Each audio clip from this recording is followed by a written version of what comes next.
Eu fiquei um bom tempo ali conversando com ela, ela lembrava de uma, lembrava de outra, que foi um momento muito bacana, né? Que ela conta que viveu ali na juventude ali, como torcedora uniformizada do Vasco, né?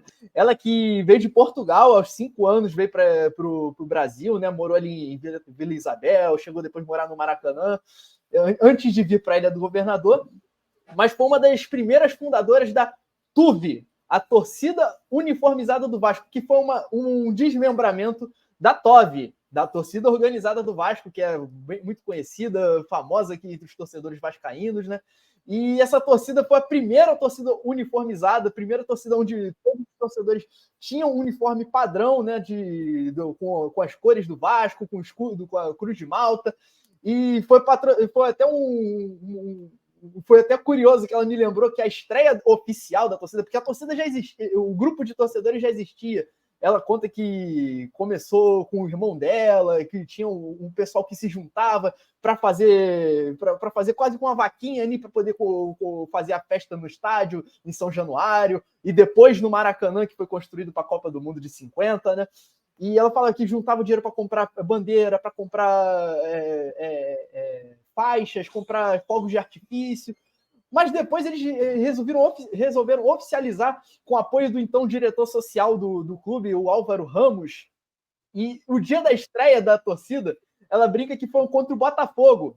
E ela falou que, como o Álvaro Ramos tinha muitas boas relações com a mídia local, então fez uma propaganda danada para essa estreia da torcida. Só que no dia do jogo teve briga no campo e a estreia da torcida foi ofuscada. Quase não se falou na época da estreia da TUV.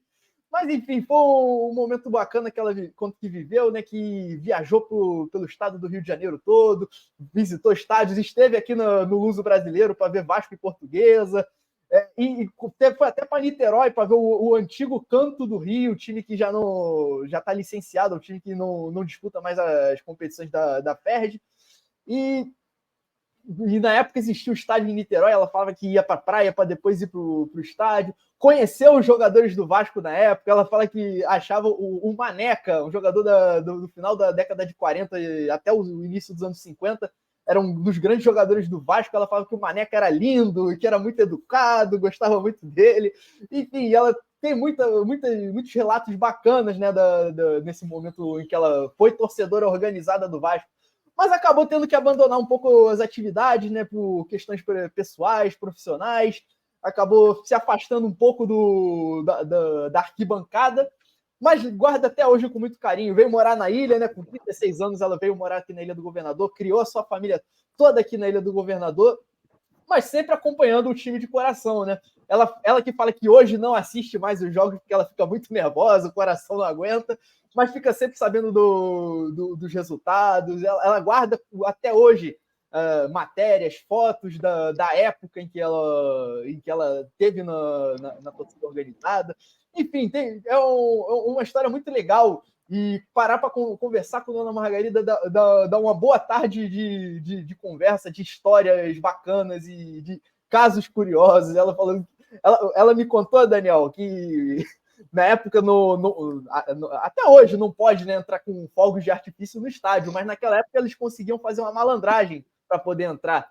E que ela entrava na frente com uma bolsa cheia de bandeirinhas, e o pessoal com os instrumentos, com o tambor, com o pandeiro, com o surdo, eles escondiam dentro dos instrumentos os fogos de artifício.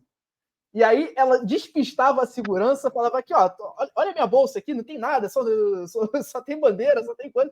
E o pessoal ia passando depois. Aí quando chegava dentro do jogo, aí eles desmontavam os instrumentos, tiravam os fogos e montavam de novo.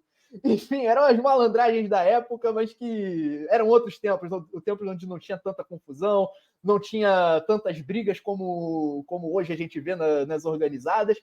E um desses motivos foi isso, para ela ter se afastado um pouco dos estádios. Mas, como eu falei, né, guarda o Vasco no coração com muito carinho. A gente vê aí na imagem ela ostentando a Cruz de Malta, né? Então é uma história muito legal de uma pessoa que não é só uma personalidade ilustre da Ilha do Governador, mas também faz parte da história da torcida vascaína, né, Daniel?